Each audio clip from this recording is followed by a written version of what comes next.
I am 80 years old, and for most of my life I let people cross my lines. I knew they were there. I felt it every time it happened. But I stayed quiet. I told myself it was easier that way. When you live long enough, you start to see patterns. This is one I can't ignore anymore. I didn't protect myself, not because I was weak, but because I thought being patient was the right thing to do. When I was young, I believed good people made room for others. They didn't complain. They didn't push back. They kept things smooth. I grew up in a small house, not much space, not much privacy. If you spoke too loudly, someone got upset. If you argued, the whole place felt heavy. So I learned early to step back, to wait, to let things pass. No one told me to do it. It just felt safer. In school, I wasn't the loud one. I wasn't the one raising my hand. I did my work, stayed out of trouble, went home. Teachers liked me because I didn't cause problems. I took that as a sign I was doing something right. When I started working, the habit followed me. Long days, same faces, same rooms. There were people who spoke over me, people who decided things without asking. I noticed. Of course I noticed, but I didn't interrupt. I didn't correct them. I told myself, it's fine. I don't need the credit. I don't want to look difficult. At home, it was no different. I adjusted my schedule around others. I changed plans easily. If someone was unhappy, I softened myself to make it better. I thought that was love. I thought that was maturity. I was the one who listened, the one who understood, the one who let things go.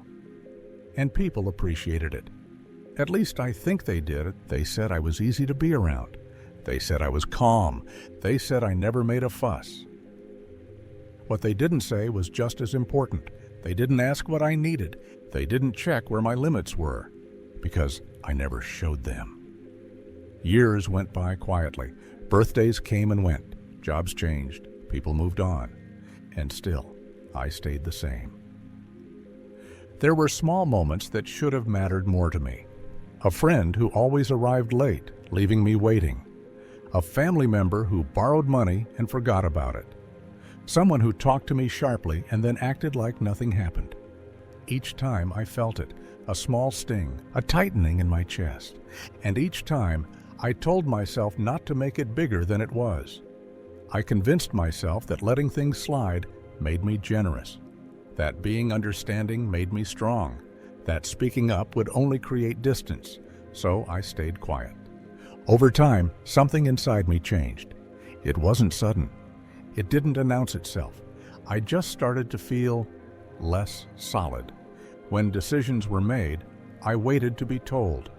When plans were discussed, I listened more than I spoke. When something bothered me, I pushed it down so quickly, I barely noticed. I stopped asking myself what I wanted, not because I didn't care, but because it felt simpler not to. There's a kind of tiredness that comes from that. Not the kind sleep fixes, a deeper one. I remember coming home after long days and sitting quietly, even when others were around. The room would be full, but I felt separate, like I was present but not fully included. Still, I told myself this was normal. This was just how life worked. As I got older, people seemed to expect more from me, not less. They expected patience. They expected understanding. They expected me to bend. And I did. If someone asked for help, I said yes. If they needed time, I gave it. If they crossed a line, I looked away. I rarely said no, and when I did, I felt guilty about it for days. That guilt followed me everywhere. It sat with me at the table. It lay beside me at night. I didn't know where it came from at first. I only knew I felt responsible for keeping things smooth. There were evenings when the house was quiet, and I sat alone with my thoughts. I would replay conversations in my head, things I wished I had said, moments where I felt small. But the next day I went back to being the same person, the agreeable one, the patient one, because change felt risky, and I had spent my whole life avoiding risk. I didn't see it as losing myself. I saw it as surviving. Somewhere in my 70s, the noise around me got quieter. Not suddenly, just slowly. Fewer people needed things from me every day. Work was gone. The house felt bigger than it used to. There were more pauses in conversations, more silence between moments. That's when thoughts had more room to sit. I remember one afternoon clearly. Nothing special about it, just an ordinary day. I had agreed to help someone with something they could have done themselves. I didn't really want to. My body was tired. My patience was thinner than it used to be. I mentioned it softly, not complaining, just stating it. They waved it off, not unkindly, almost without thinking, and something in me shifted. Not anger, not sadness, just understanding. They weren't being careless on purpose. They were behaving the way they always had with me, the way I had allowed. I sat with that thought longer than I expected. It followed me into the evening, into the quiet. I started remembering things differently after that. Old moments came back, but clearer. Times when I had smiled instead of speaking. Times when I had nodded, even though I disagreed. Times when I had felt that tight feeling and ignored it.